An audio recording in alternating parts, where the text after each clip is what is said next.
நிறைய பேத்துக்கு ஒரு டவுட் இருக்கும், பாஸ்டர் அந்த சாத்தான ஆண்டவர் சாகடிக்க வேண்டியதானே, எங்களுக்கு எதுக்குங்க இந்த கஷ்டம் வேதனை எல்லாம்? அந்த மாதிரி யோசிச்சிருக்கீங்களா எப்பயாச்சும்? நமக்கு எப்பயாச்சும் கஷ்டம் வரும்போது வேதனை வரும்போது இந்த மாதிரி கேள்வி எல்லாம் நமக்கு வரும்.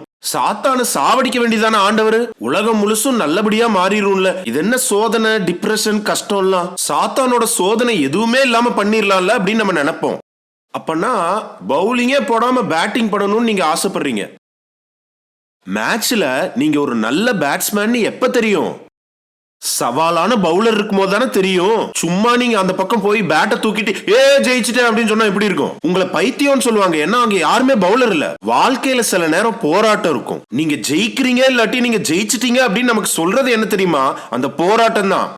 சவால்கள் வரும், சூழ்நிலை வரும், உங்களை பின்னாடி இழுக்கிறதுக்குன்னு சில எதிரிகள் இருப்பாங்க. உங்களோட விசுவாசத்தை பலவீனப்படுத்துற வார்த்தைகளை நீங்க கேட்பீங்க.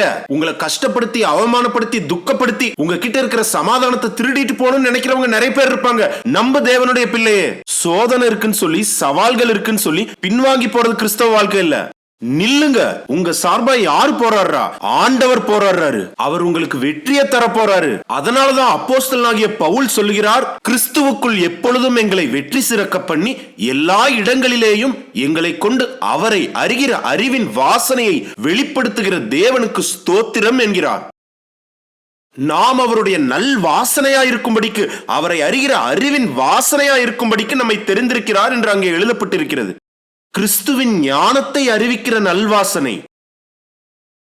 எவ்வளவு அருமையான வெற்றியுள்ள வாழ்க்கை இது! எவ்வளவு அற்புதமான வெற்றி! ஆண்டவர் பேசிக் கொண்டிருக்கிறார். சத்ருவாகிய சாத்தானை சிதறடிக்கிற கிருபையை தேவன் உங்களுக்கு தருகிறார்.